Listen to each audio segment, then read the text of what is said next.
Baik anak-anak semuanya, tujuan pembelajarannya ini masih sama dengan pertemuan sebelumnya, yaitu menjelaskan pengaruh interaksi sosial terhadap integrasi dan konflik. Nah, kali ini kita lebih khusus membahas tentang integrasi sosial. Langsung saja, yang kedua, integrasi sosial. Apa itu integrasi? Integrasi adalah proses penyesuaian unsur-unsur yang berbeda dalam masyarakat sehingga menjadi satu kesatuan. Unsur-unsur yang berbeda tersebut dapat meliputi ras, etnis, agama, bahasa, kebiasaan, sistem nilai, dan lain sebagainya. Oke, ini berarti kebalikan dari yang terjadinya konflik sosial. Nah, apa sih faktor terbentuknya integrasi? Jadi syarat terjadinya integrasi sosial itu, pertama, anggota masyarakat itu merasa bahwa mereka berhasil saling mengisi kebutuhan-kebutuhan mereka. Yang kedua, masyarakat berhasil menciptakan kesepakatan atau konsensus bersama mengenai nilai dan norma. Dan terakhir, syarat dari terjadinya integrasi adalah nilai dan norma sosial itu berlaku cukup lama dan dijalankan secara konsisten. Sedangkan faktor-faktor yang mempengaruhi cepat atau lambatnya proses integrasi, yang pertama ada homogenitas kelompok. Jadi pada masyarakat yang homogenitasnya rendah, integrasi sangat mudah tercapai. Sehingga demikian juga sebaliknya, kalau misalnya homogenitasnya itu sangat tinggi, berarti integrasi itu akan sulit tercapai. Homogenitas ini berarti persamaan ya. Nah, jadi kalau misalnya persamaannya itu kemungkinannya itu rendah, maka integrasinya itu sangat mudah tercapai. Nah, yang kedua, besar kecilnya kelompok. Nah, jadi jumlah anggota kelompok mempengaruhi cepat atau lambatnya integrasi karena membutuhkan penyesuaian di antara anggota kelompok. Kalau semakin besar kelompoknya, integrasi itu akan sulit tercapai, begitupun sebaliknya. Kalau kecil kelompoknya, bisa saja integrasi itu akan mudah untuk dicapai.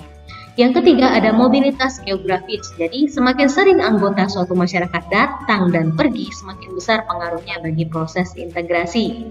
Dan yang keempat, efektivitas komunikasi. Jadi semakin efektif komunikasi, maka semakin cepat pula integrasi anggota-anggota masyarakat tercapai. Nah, ini adalah faktor-faktor yang mempengaruhi cepat atau lambatnya proses integrasi. Oke, sedangkan apa aja sih jenis-jenis dari integrasi sosial? Jadi integrasi itu terbagi menjadi 3. Yang pertama integrasi normatif ya. Integrasi normatif ini adalah integrasi yang terjadi akibat adanya norma-norma yang berlaku di masyarakat. Misalnya masyarakat Indonesia itu dipersatukan dengan semboyan Bhinneka Tunggal Ika. Berarti itu integrasi normatif ya.